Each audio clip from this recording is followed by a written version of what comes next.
Hi everyone, it's so good to have you here again today on Essie Speaks, and we'll be looking at the concluding part of questions dating couples should ask.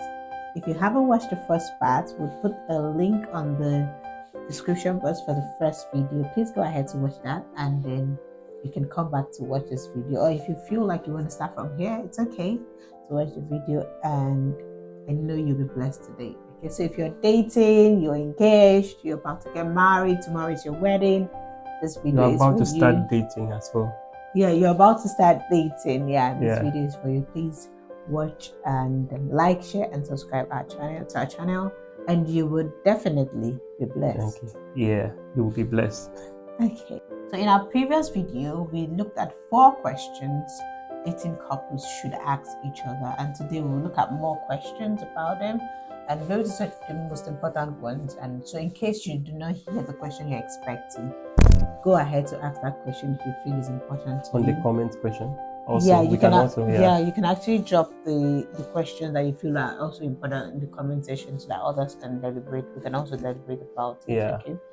So, and question number 5, in no particular order, is what is your love language?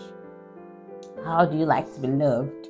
It's okay to ask that question so that you'd have put perspective to things. Yeah. You'll be able to give love in the best way. What do you think about that? My love language is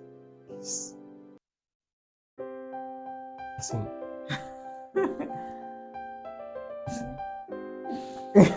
See, that's the problem. My love language, by the way, but that's my love language. I don't know. I think men, they like physical touch. Most of the men, their love language is physical touch. And in case your man says his love language is physical touch, so thank you very much. I have noted it. I'll work on it, but it's not for dating when you're dating or cutting. Just keep it. Learn all the styles for the future. When you get into the marriage, from your wedding night, you can start displaying that love language. And the Holy Spirit will help you. Yes, to go into. If you think you're not good, don't worry. You have many years to learn. Into it. Yeah. But that was just by the way. I think it's very important. Not by the way, that was actually very important. I think at the early stage of our life, of our relationship, we did a test. Yeah, love calculator, kind of love language calculator. Yeah. Is it Gary Chapman? It's Gary Chapman. Thank you. Yeah, so we did like the love language. We feel like a survey. Yeah, it's like a questionnaire kind of. Yeah. To determine the kind of person that we were, and I think I was around the middle of 3 of the love languages. You didn't really have so much that was one that was so profound. Yeah, you had like you, that physical touch is like this. Physical touch is like this. So I think I was. What can you still remember? I think you had words of affirmation. You had gift. Is it deed? Quality time. Quality time. Words of affirmation, and then gift. Those were like they were just in the middle, like having the same rank. So it means depending on the kind of situation, this is what I. And if you've done the love calculator before, you won't really know when you fill the form or write the questions that it's about physical touch until when the result comes out. So you're like, so it's actually gift. It's actually, if you're very sincere to yourself, you will know. Yeah. And I think something about love language is that most times when you want to show affection to others, you show love based on how you love to be loved. Yes. So if my love language is gifts, and maybe my husband's birthday or my partner's birthday is coming up, I will likely be thinking about what special gift should I get, because I think that gifts will be more important to him. Whereas what he just wants is quality time. He wants you to pack your bags, go on a mini vacation, have that time with him, spend some time, discuss things. That is what he wants. So like my wife. That's the point. Like, sometimes recently she wanted to travel. I don't want to like traveling. I'm like, I don't want to travel. And she says she wants to travel. I'm like, I shall finally find my way. But she wasn't happy. The thing is, but we will make our make up. I just did not feel like traveling at that point. So the thing is, I'll make up, don't worry. The thing is, you need to know your partner's love language. How do they feel love? And one of the ways, just like you said, one of the ways to know how that person feel love is taking note of what they like doing. So you know, okay, And this person, yeah, asking, yeah, asking the right question. yeah, If you ask them, they will tell they'll you. tell So you, you yeah, cannot say you don't know. So, all right, I heard of a gist of a couple. The man actually asked the question that why is it that women are stingy? They don't like buying gifts. Important events, he was expecting his wife to buy like something really special. It was an anniversary, birthday, but she wasn't really like paying attention to that. And the man was asking the question in like a relationship seminar, marriage relationship seminar. And I was quite surprised that this was even married, like the wife was not doing the right thing. And why is that happening? Because they've not discussed about it. So open communication is very important. Yeah. And in that scenario, the man was not supposed to be asking that question in the public. I feel he should have asked his wife that, oh, honey, I've noticed that you don't really buy me gifts. I think I love it when you buy me gifts. That is my love language. You know, there are some family couples that really cannot communicate so well because sometimes one of the other partner is not receptive, is not open to feedback or certain communication. There are people that are very they don't receive feedback. They are very angry when you tell them things. They're not teachable. They are not teachable, yeah. So in communicating your love language is very important in the relationship. You know, sometimes women would just go out and buy boxers and singlets, and you're like, why? Is it the only thing you can buy for your man? Of course, if that's what you women can afford. Have evolved. Yeah, that's but not how we buy now. It was those days. Those days, boxers. We evolved. We buy Apple Watch. We buy sophisticated Nike trainers. All right, you don't trust me, no, right? I know what you're saying, right? Because it sounds like you don't trust me. All right, yeah. So the thing is, women are evolving. I think gifting is, or let me say, gift is more like it's about the intention, your thoughtfulness also than just what you are able to afford. However, if you can afford something tangible, please go ahead and do it. Yeah, and some people, I think that, okay, I'm going to put two sides to it. Some people would only be appreciated when you buy them quality gifts. Yeah. There's some people that they feel like it's an insult to my personality. Yeah. And I think for those people, there are two ways to tackle that. First of all, you need to understand that this person is buying you this gift because it feels like he should buy it. So like the person loves you. Yeah. So look at the heart behind it, and at the same time, communicate that I appreciate your time and effort to get me this gift. But any other time, if it's possible for you to get me something like this, it would be best. Like communicate what your needs are and that you don't really like cheap things. You have to put it in a very good and constructive way. In a time when you guys are laughing, joking about something. Not when the gift has been given. Yeah, so not the person will not feel like feel bad about themselves. So it is important you know how to communicate this, but it is also important that you say it. And sometimes you need to lower your standards, like in the sense that compromise. Yeah, I remember that during our was it Valentine's dinner that I bought you, like it wasn't an expensive gift, it was a cup.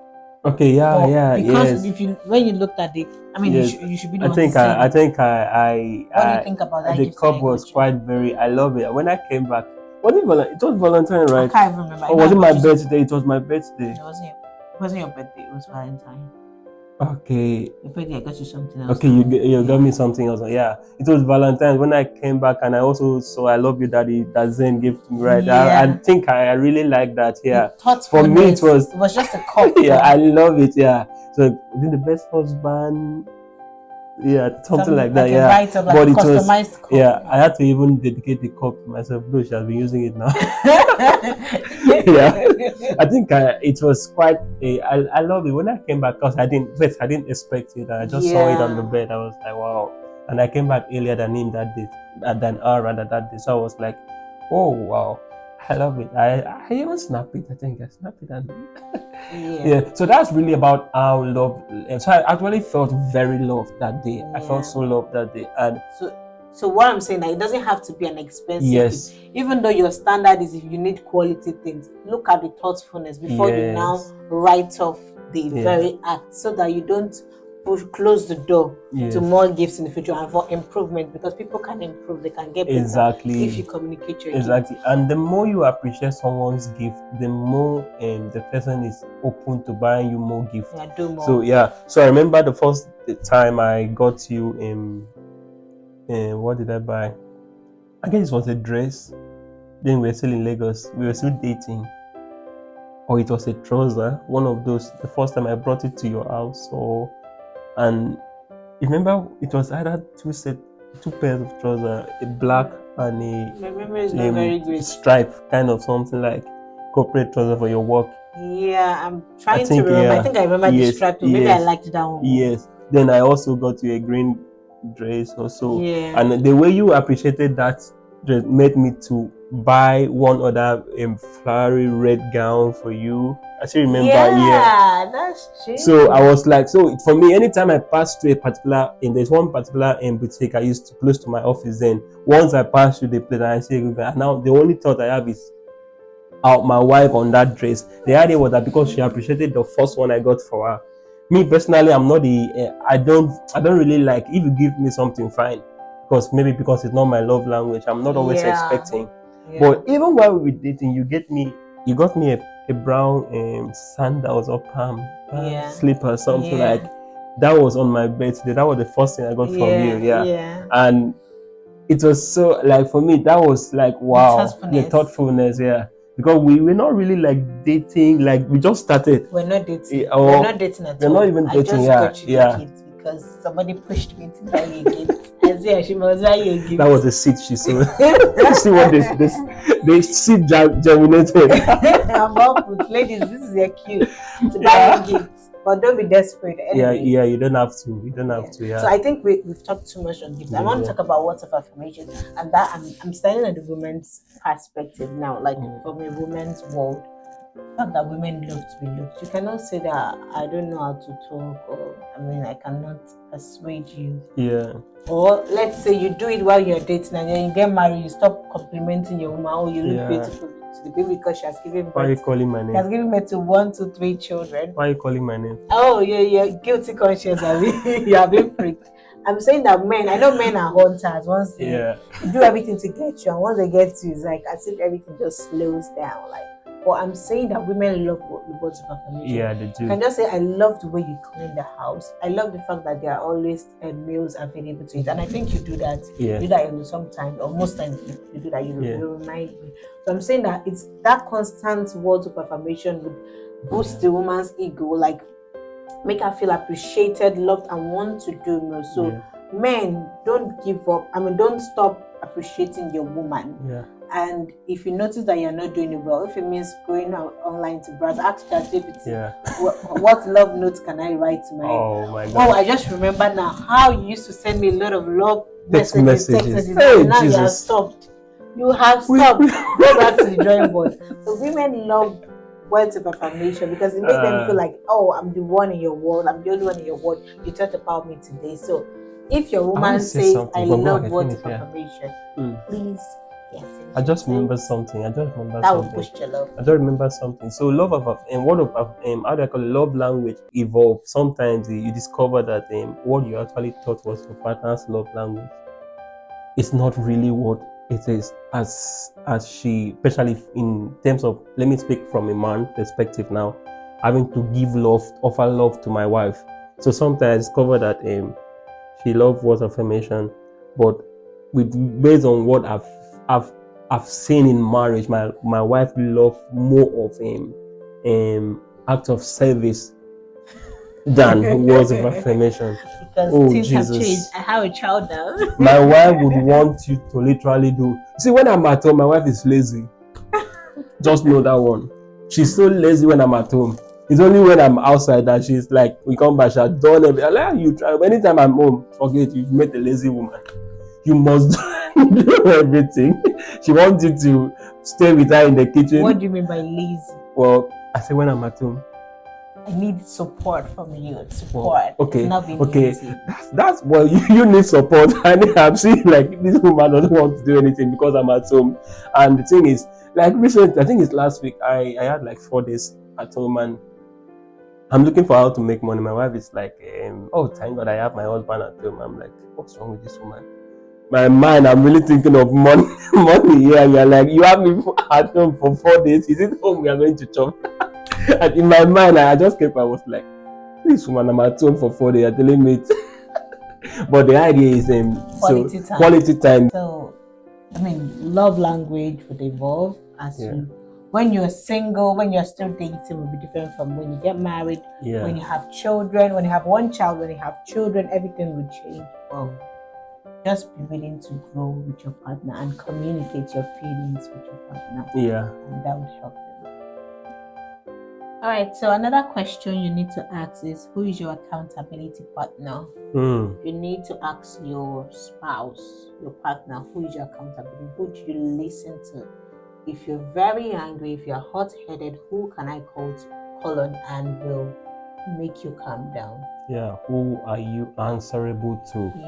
Yeah. I think it's a good question. You should not even ignore that question, because we are humans. Sometimes our head get touched, you understand? So, and we're trying to do certain things that we may not have done, or maybe we just act outside the baseline. So we need to know, okay, at that point, who can we call to caution this person?